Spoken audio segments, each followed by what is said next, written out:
कर्जा जो है ना वो अचानक नहीं होता, कर्जा धीरे धीरे बढ़ता है। और कर्ज के साथ ना एक शर्म जुड़ी है, वो भयानक रूप जिसमें बैंक के कॉल्स आते थे, धमकियां देते थे वो लोग कि आपकी 2 बेटियां हैं ना, हम देख लेंगे। रात को हमें बहुत डर लगता था तो पड़ोसियों को बुला लेते थे। इस दौरान 2016 में हमने पापा को खो दिया। 2017 में बिजनेस बिल्कुल ही अपने अंतिम चरण पे था और 2018 तक मैंने अपनी हेल्थ खो दी। 30 साल की उम्र में आप समझ सकते हो 50 लाख का कर्जा आपको कैसा महसूस कराता है। हमारी जिंदगी में ना किसी चीज का डर बैठा हुआ होता है और वो डर आता है हमारे अनुभवों से। ऐसा एक डर मेरे अंदर भी था जो बचपन में बैठ गया था और वो था कर्ज का।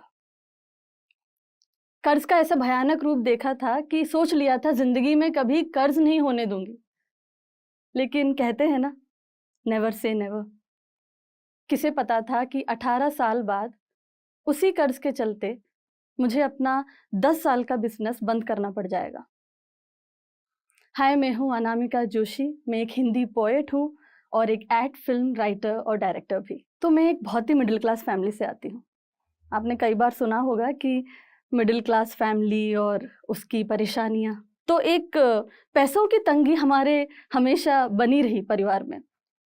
तो कोई भी चीज़ बहुत इंतज़ार के बाद मिलती थी, इसलिए हमारे लिए उसकी खुशी भी दोगुनी होती थी। मैं आपको एक झलक देना चाहती हूँ वो जो तंगी होती है ना उसकी, कि सामान थोक में नहीं गिनती में आते हैं।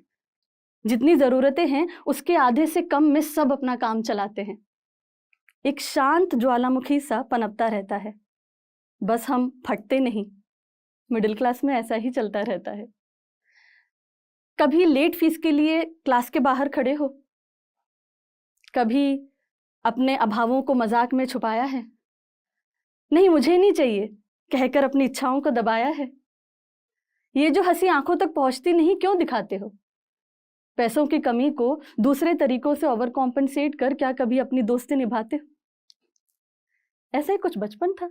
आज मैं हिंदी पोएट हूं, पर मेरा बचपन ना केरला में बीता। मैं केरला के एक छोटे से डिस्ट्रिक्ट आलपुड़ा में पैदा हुई। 12वीं तक मैंने वहीं पर पढ़ाई की। तो आप समझ सकते हैं कि मेरे अंदर साउथ के सारे एलिमेंट्स थे और बहुत प्यार था मुझे केरला से। എനിക്ക് കേരളം ഭയങ്കര ഇഷ്ടമായിരുന്നു. എനിക്ക് മലയാളം വായിക്കാനും പഠിക്കാനും എഴുതാനും ഒക്കെ അറിയാം. ഇത് നിങ്ങളെ കാണിക്കാൻ വേണ്ടി എനിക്ക് മലയാളം അറിയാമെന്ന് ഇവിടെ നിന്ന് ഒരു ഹിന്ദിയിൽ തുടർക്കാം നമുക്ക്. इस तरीके से केरला मेरे अंदर बसा हुआ था। बचपन का एक दूसरा पहलू, पापा नौकरी करते थे लेकिन एक कवि भी थे। तो रोज ना मेज पर एक कविता छोड़कर जाते थे और शाम को मम्मी के साथ बैठकर उस पर डिस्कशन करते थे कि इस कविता में क्या सुधार हो सकता है, क्या कमी रह गई है, क्या अच्छा है। तो ये माहौल हमेशा बना रहा, कविताएं सुनाने का, पढ़ने का। पापा की कविता मैं स्कूल में भी सुनाया करती थी। वो बचपन बहुत प्यारा था, पर वो तंगी याद है वो हमेशा बनी रही। इसलिए इंडिविजुअली मम्मी पापा का प्यार बहुत मिला हमें, पर आपस में उनका तालमेल कभी भी सही नहीं रहा। अब आपको डर याद है? वो पहली बार सामना हुआ उस वक्त जब पापा की कंपनी लॉकडाउन हो गई, बंद हो गई और दूसरी नौकरी ढूंढने के लिए उस उम्र में पापा केरल छोड़कर बाहर चले गए। पीछे रह गए हम। कर्जा जो है ना वो अचानक नहीं होता, अचानक नहीं आता आपकी जिंदगी में। आप चुकाने की कोशिश करते हैं, नहीं चुकता, कहीं और से लेते हैं। आपको पता ही नहीं चलता कि ये कर्जे का पहाड़ इतना बड़ा कब बन जाता है। शायद पापा के साथ भी ऐसा हुआ और ये पहाड़ इतना बड़ा हो जाता है कि आप उसके सामने बहुत छोटे हो जाते, बोने हो जाते। और कर्ज के साथ ना एक शर्म जुड़ी है, लेकिन उसका भयानक रूप जब देखने को मिला, जब कर्जदार बाहर खड़े रहते थे, मम्मी को आकर धमकियां देते थे कि आपकी 2 बेटियां हैं ना, हम देख लेंगे। स्कूटर जो पापा का बाहर खड़ा रहता था ना, बजाज का, उसको उन लोगों ने आके गिरा दिया। रात को हमें बहुत डर लगता था तो पड़ोसियों को बुला लेते थे कि आप हमारे घर में सो जाओ तो हमें थोड़ी तसल्ली बनी रहे।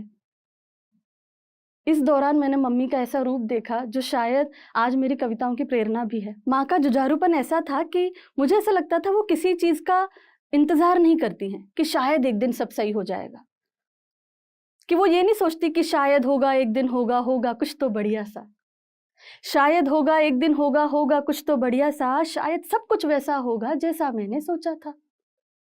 शायद मैं भी भरने लगूं ऊंची ऊंची उड़ान, शायद छुआऊं मैं अंबर, बन जाऊं सबकी शान। पर उनको पता था कि शायद कुछ तो रोक रहा है, जाने क्या है पीछे। शायद कुछ तो रोक रहा है, जाने क्या है पीछे। ये शायद ही तो रोक रहा है जो तुझको पीछे खींचे। इस शायद को तू पक्का कर ले, मार ही दे तू छक्का। शब्दों में तू जान ला अपनी, भगा किस्मत का चक्का। और मम्मी ना हमारा चक्का घुमाती रही, छोटे मोटे काम करके हमारा चक्का, हमारा पहिया आगे हमेशा बढ़ता रहा। पर अब वो ऐसा रूप लेने लग गया था कर्जा कि हमें केरला छोड़ना पड़ा, कि मुझे ऐसे सोच के भी डर लगने लगा कि मैं नॉर्थ इंडिया में सरवाइव कैसे करूंगी। ऐसे में बहुत जल्दी अपना सामान समेट कर हम जयपुर पहुंच गए। जयपुर इसलिए चुना क्योंकि वहाँ पर हमारे रिश्तेदार थे, मम्मी के घर वाले थे, तो एक सपोर्ट सिस्टम था। इस दौरान मेरे भैया खड़े हुए। भैया ने नौकरी करनी शुरू की, मेरे से महज 5 साल बड़े हैं, पर पूरा घर संभाल लिया। जो भी पैसा आता उससे हमारी पढ़ाई पूरी हो रही थी, हमारी पढ़ाई कंटिन्यू हो रही थी। सब अपनी अपनी कोशिशों में लगे हुए थे। एक चीज अच्छी हुई कि क्योंकि मैं भैया को देख रही थी जूझते हुए सब बनाए रखने के लिए, हमारे घर को सर्वाइवल मोड पर जिंदा रखने के लिए, तो मैंने अपने आप को पूरी तरह पढ़ाई में झोंक दिया। ग्रेजुएशन में 2nd रैंक लाई, उसके बाद में 1 साल टीचर की नौकरी की। हम सब में वो हमेशा बना रहा कि हमें पैसा कमाना है। पैसे के साथ हमारा रिलेशनशिप हमेशा एक फ्रिक्शन भरा रहा। आपका रिश्ता पैसों के साथ कैसा है ये बहुत जरूरी है समझना। उससे आपको पता चलता है कि आप जिंदगी में किस तरीके से आगे बढ़ रहे हैं। अगर आप सोचते हैं कि पैसा मुश्किल से आएगा तो पैसा मुश्किल से ही आएगा। जैसे तैसे ना मैंने दोस्त बनाए जयपुर में। आपको पता है वो केरल से जयपुर आने का धक्का, जयपुर में तो एडजस्ट हो गई, लेकिन फिर पोस्ट ग्रेजुएशन के लिए दिल्ली जाना पड़ा। जो चेंज मुझे अलप्पी से जयपुर आने में फील हुआ था वही मुझे जयपुर से दिल्ली में फील हुआ। लहजे में ज़्यादा फ़र्क आया नहीं था, तो यही परेशानियाँ कंटिन्यूड रही। मेरे खाने का तरीका, मेरा पहनने का तरीका, मेरा बोलने का तरीका, इन सब पे थोड़े थोड़े सवाल उठते रहे। पीजी डिप्लोमा में मुझे एक साथी मिला। मात्र 1 हफ्ते के अंदर मुझे प्यार हो गया। पूरा पीजी डिप्लोमा जब मैं जयपुर से जो दिल्ली का शिफ्ट था वो इसलिए शायद मैं उस एक्सपीरियंस को अच्छे से निभा पाई क्योंकि वो मेरे साथ हमेशा बना रहा। और हम दोनों ने फैसला लिया कि हम एक एडवर्टाइजिंग एजेंसी खोलेंगे मिलकर। अब आप सोचिए कि 2 कॉपीराइटर्स एक एडवर्टाइजिंग एजेंसी खोल रहे हैं जिसमें कोई डिज़ाइनर है ही नहीं। तो हमने बड़े मुश्किल तरीके से 1 साल निकाला जिसमें हम डीटीपी ऑपरेटर्स के पास जाकर हमारे क्लाइंट्स के लिए डिज़ाइंस बनाते थे और हमारी एजेंसी में सांस फूंकते जा रहे थे। और धीरे धीरे हमारी टीम बड़ी होने लगी और 5 साल हमने एडवर्टाइजिंग एजेंसी चलाई। अगले 5 साल हमने लाइसेंस्ड मर्चेंडाइज का काम शुरू किया। उस दौरान हमने बड़े बड़े नामों के साथ काम किया। हमने जस्टिन बीबर के लिए, हमने आमिर खान प्रोडक्शंस के लिए, रेड चिलीज प्रोडक्शंस के लिए, AR रहमान के लिए, इन सब के लिए हमने कॉर्पोरेट गिफ्ट्स बनाए। वो डर याद है जो सोचा था कि कभी अपनी जिंदगी में होने नहीं दूंगी, वो धीरे धीरे बढ़ता जा रहा था। और एक दिन जब पता चला तो वो ही पहाड़ सामने आके खड़ा हो गया और हम वापस से छोटे हो गए, वापस से बोना फील करने लगे। वो भयानक रूप जिसमें बैंक के कॉल्स आते थे, धमकियां देते थे वो लोग, हमारे परिवार के पास तक भी कॉल्स पहुंच रहे थे, हमारे घर के बाहर वो आकर खड़े हो रहे थे, सारा सब कुछ रिपीट मोड में चल रहा था। इस दौरान 2016 में हमने पापा को खो दिया। 2017 में बिजनेस बिल्कुल ही अपने अंतिम चरण पे था, जहां में समझ में आ गया था कि 1 और महीना, 1 और दिन बिजनेस चलाने का मतलब है और कर्जा। और 2018 तक मैंने अपनी हेल्थ खो दी। ये डिप्रेशन वर्ड में नहीं जानती कि उस वक्त क्या होता है। आज मैं पलट के देख के बोलती हूँ कि हाँ मैं डिप्रेस्ड थी। बिस्तर से उठती नहीं थी। वो टीवी पर वो आता है ना कि स्टार दबा के इस चैनल को सब्सक्राइब कीजिए, मैं वो घंटों तक देखती रहती थी। कोई प्रोग्राम नहीं देखती थी, बस वो चलता होता था टीवी पर और मैं बिस्तर पे अपनी चादर ओढ़े बस वही देखती रहती थी। और आपकी हेल्थ जब नीचे गिर रही होती है ना, तो लोग बहुत सवाल उठाने लगते हैं कि कोशिश करो, आप तुम ये क्यों नहीं करके देखते, वो क्यों नहीं करके देखते। मुझे उनसे कहना है कि हर उलझन का कोई नाम नहीं होता है, हर उलझन का कोई नाम नहीं होता है, हर परेशानी का सही अंजाम नहीं होता है। कुछ भी नहीं सुहाता जब मन खाली सा होता है, कुछ रास नहीं आता जब दिल अंदर से रोता है। समझ नहीं आता कहाँ ले जा रही है जिंदगी, समझा नहीं पाता खुद को क्या चाह रही है जिंदगी। तुम्हारे ख्याली पुलाव उसे जिंदा मार जाते हैं, अनजान तुम्हारी सोच उसे मजबूर कर जाते हैं। ऐसी ही मजबूरी में उस वक्त महसूस कर रही थी। जो कर्जा चल रहा था 30 साल की उम्र में, आप समझ सकते हो 50 लाख का कर्जा आपको कैसा महसूस कराता है। पैरों तले जमीन खिसक जाती है। आपको नहीं लगता कि कभी जिंदगी में ये कर्जा आप चुका पाएंगे। 50 लाख। काउंसलिंग सेशंस लिए, पापा के जाने के बाद जो भी दर्द था उसको बांटने की कोशिश की, समझने की कोशिश की कि दर्द तो नहीं जाता पर दर्द से डील कैसे करना चाहिए। और एक प्यारी सी कम्युनिटी मिली मुझे जो औरतों को वित्तीय तरीके से वो स्वतंत्र हो पाए उसके तरीके बताती है। मेरे लिए इसलिए ज़रूरी था कि मुझे पैसों से बहुत डर लगता था। आप यकीन नहीं मानेंगे, मैं बैंक बैलेंस भी नहीं देखती थी इस डर के मारे कि मुझे पता लग जाएगा कि मेरे पास कितने कम पैसे बचे हैं। इतना डर था और इसलिए मैंने सारा भार जो पैसों से रिलेटेड है वो मैं अपने पार्टनर पे डाल दिया था। 2018 तक मेरी तबीयत इतनी बिगड़ने लग गई थी कि हमने एक फैसला लिया। वो आपको याद है, अलप्पी छोड़कर जयपुर जाना। इस बार बारी थी दिल्ली छोड़कर वापस जयपुर जाने की। रीजन वही था, 18 साल बाद सब रिपीट हो रहा था। तो एक दिन ट्रक में सामान भरा हमने। दिसंबर 15, 2018 को हमने डिसाइड किया कि हम जयपुर शिफ्ट हो रहे हैं। और ये मेरा सरेंडर मोड था जहां पर मैंने सवाल ही नहीं उठाया। जयपुर शिफ्ट हो रहे हैं, ठीक है, ये है घर जिसमें रहना है, ठीक है। दिसंबर 2018 29 तारीख को हम जयपुर पहुंच गए। बहुत वक्त लगा वापस होम टाउन आना। 10 साल एंटरप्रेन्योरशिप और एंटरप्रेन्योर बनकर रहकर एक हारा हुआ इंसान वाली फीलिंग आ रही थी। सब कुछ रैप अप हो गया था, डिसॉल्व हो गया था, टीम सबको हमें जाने देना पड़ा था। अब बारी थी कर्जा चुकाने की। धीरे धीरे हम एक एक कदम बढ़ाने लगे। 1-1.5 साल तक तरुण ने नौकरी की और मेरी मुलाकात हुई पोएट्री से। वो पोएट्री जो छोड़ चुकी थी बहुत पहले, पापा के साथ ही वो पोएट्री कहीं चली गई थी। और मैं इंग्लिश कॉपीराइटर थी, हिंदी में राइटिंग करने के मौके बहुत कम ही आते थे। ऐसे में एक दोस्त था जयपुर में जो एक इवेंट करा रहा था, मदर्स डे इवेंट, जिसमें मदर्स आकर अपनी कहानियां और पोएट्री सुनाने वाली थी। उसने मुझसे पूछा कि तुम माँ पर कुछ लिखो और वहां पर सुनाओ। मुझे समझ में आज तक ये नहीं आता कि उस दोस्त ने मुझसे ये क्यों बोला। ना उसने मेरी कोई कविता पढ़ी थी, ना सुनी थी, ना पता था कि मैं पोएट्री करती हूँ। पर वो शायद होता है ना, यूनिवर्स प्लान करती है सब कुछ। उसने मुझसे पूछा और मैंने इवेंट के एक दिन पहले तक कुछ नहीं लिखा। मुझे लगा ऐसे ही कैजुअली बोल दिया होगा। अगले दिन इवेंट था। इवेंट में क्योंकि देरी हो रही थी, माएँ परफॉर्म कर रही थी और वक्त निकला जा रहा था, तो फैसला हुआ कि मुझे पोएम सुनानी नहीं है क्योंकि वक्त ही नहीं है। मैं बड़ी खुश, क्योंकि वैसे भी डरी हुई थी, वैसे भी सहमी हुई थी, तो मुझे लग रहा था कि बहुत अच्छा कि मुझे डर कर वो कविता सुनानी नहीं पड़ेगी।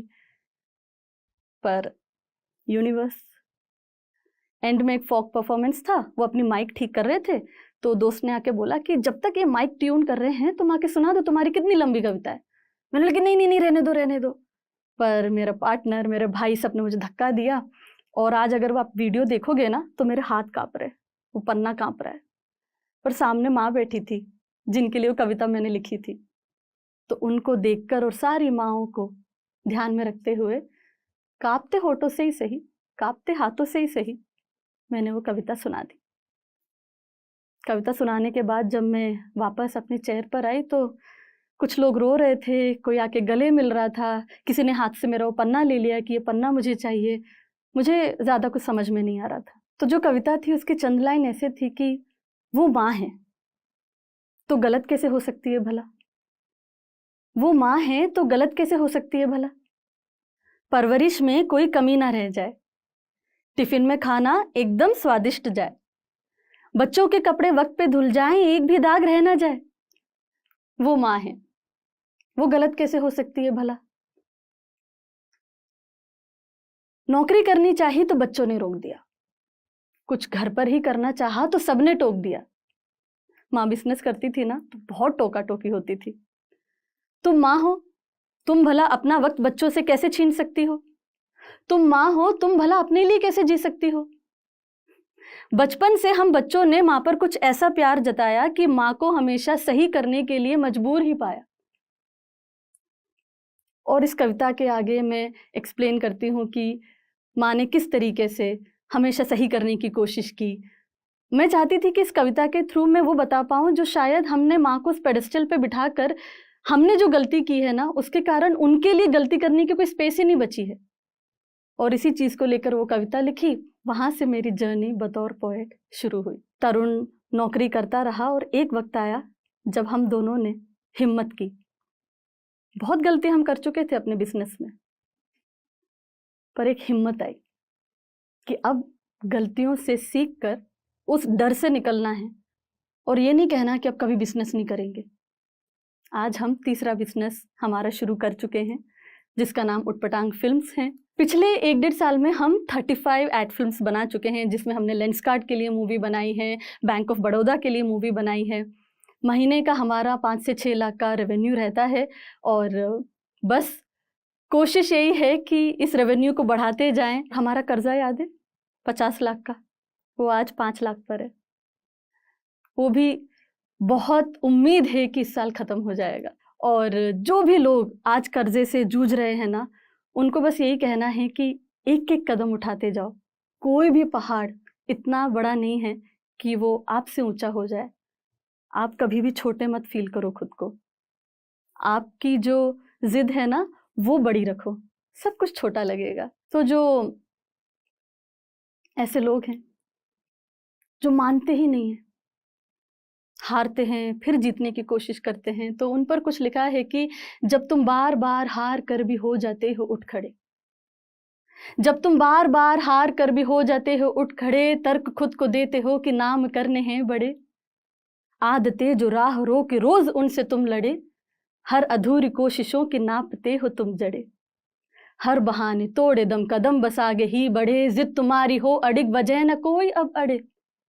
हाँ ये बात है सही कि रोज गिरते सब यहाँ, पर शिखर पर है वही जो पीछे ख्वाबों के पड़े, जो पीछे ख्वाबों के पड़े। जो भी कविताएं आज मैं लिखती हूँ वो सब मेरे अनुभवों से आती है। तो आप देखेंगे कि मैं जेंडर इक्वालिटी पर, विमेन एंड फाइनेंस पर, मेंटल हेल्थ पर, इन सब टॉपिक्स को छूती हूँ अपनी कविताओं के थ्रू। आज माँ तुम भी गलत हो सकती हो जो कविता है, और आखिर तुम होते कौन हो जो रिलेशनशिप पे कविता है, इस पर 50 मिलियन से भी ज़्यादा व्यूज़ हैं। और इस कविताओं को आप तक लाने के लिए मैंने वो नाम चुना जिससे मैं ज़िंदगी भर भागती रही, और आज मैं बत्तों के नाम से ही जानी जाती हूँ। कई लोग मुझसे पूछते हैं कि आपका वैसे नाम क्या है। वो अनामिका नाम ना वो कहीं पीछे छोड़ दिया, तो मेरा नाम बत्तो है और आप सुन रहे थे बत्तों की बकवास। Thank you so much. अगर आप भी इस वीडियो के एंड तक आ गए हैं तो मेरी तरह आप भी इंस्पायर जरूर हुए होंगे। दोस्तों, आपको पता है हम सब बड़े सपने देखते हैं, लेकिन हम में से कुछ ही लोग हैं जो अपने सपने को पूरा कर पाते हैं।